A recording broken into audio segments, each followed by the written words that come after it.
Hello and welcome to Fowl Plays, where we look at tales of tabletop tragedy that are sure to ruffle some feathers. I'm your host, Boss Goose, and in today's story, we have a paladin who exhibits early signs of lawful stupid behavior, as within the first interaction with the rest of the party, they attack one player and start a fight with a couple of NPCs, resulting in the tavern being burnt down. The red flags continue as the paladin grows jealous of another player's stats and starts making sexist, homophobic, and racist comments to the DM. And finally, they decide to take their Murderhobo game to the next level as they attack and sadistically torture the party's questgiver.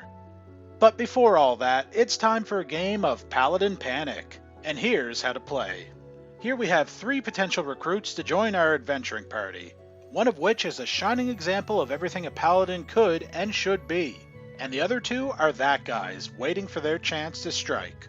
All you need to do is avoid those hiding that guys, so go ahead and make your choice and we'll reveal the answer in 3, 2, 1.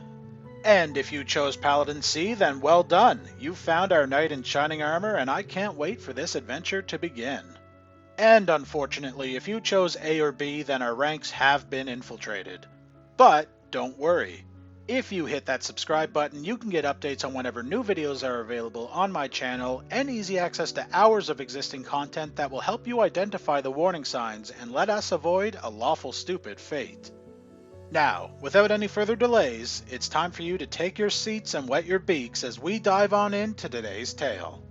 Be warned, fair reader, the story ahead is not for the faint of heart or light of sensibilities.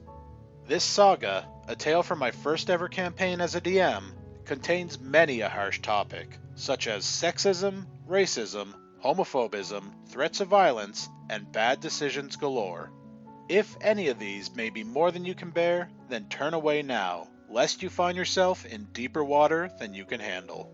A brief note before we dive into the player and character of today's story. This was my first time ever DMing, and I had almost no player experience either. And as a result, I didn't know nearly enough about the mechanics of the game, which caused its own slew of issues, which I will address later. This story is almost 5 years old now, and I have grown a lot as a player and as a DM.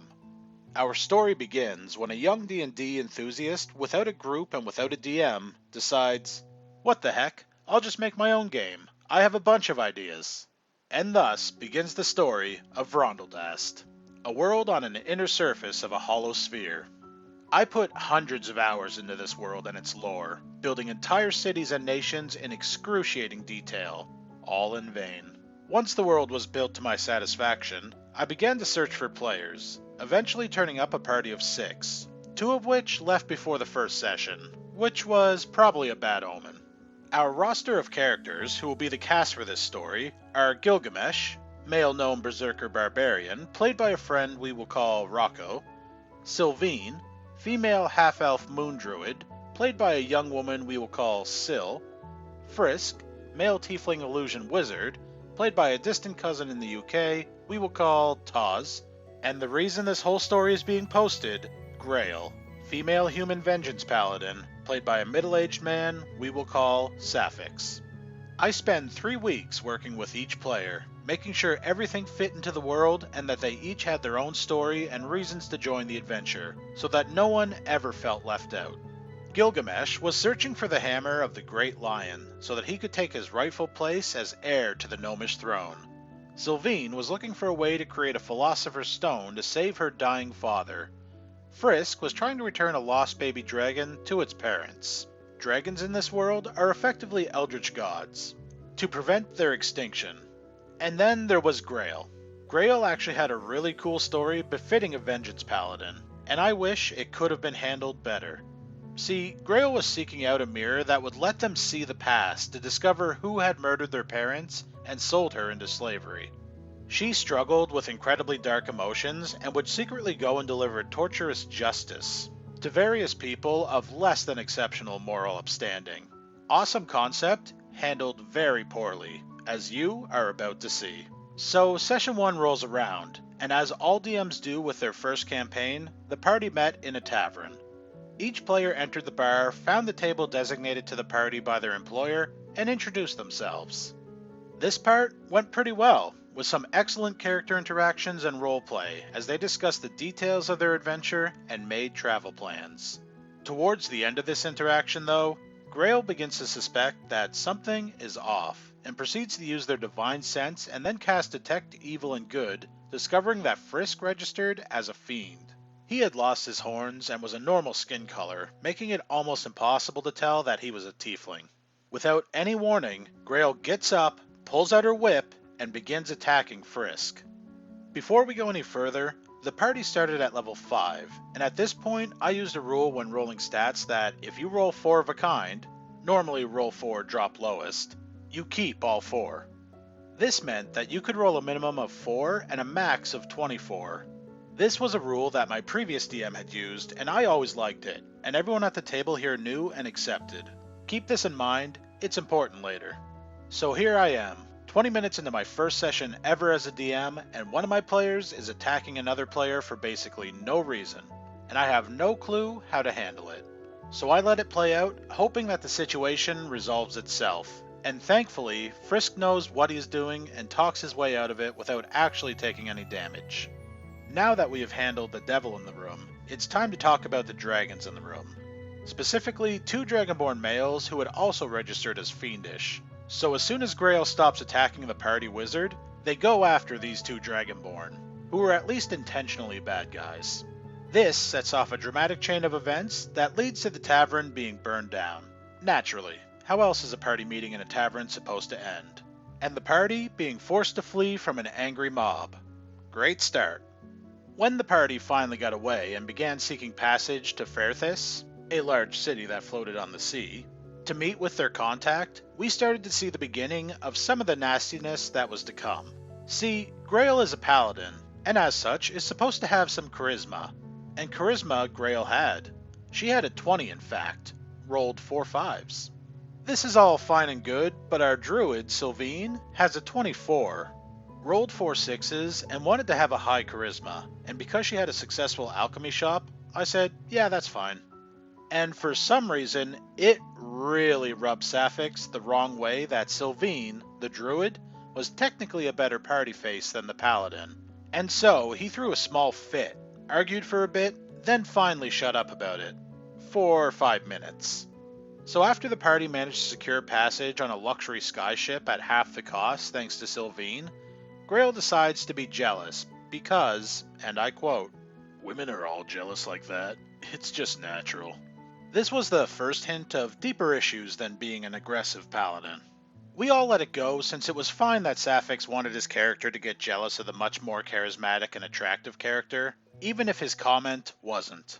We go on for another hour or so, covering the flight and subsequent walk to the meetup location with the contact for the job they were taking on, the manor of a local nobleman. The whole encounter is going well, until Grail asks about a piece of artwork, a statue depicting a woman wielding a sword. A few skill checks later, Grail is furious and indignant that the nobleman cheated a skilled artisan out of fine work, since they had done some lying and blackmailing to get it for basically the cost of the materials.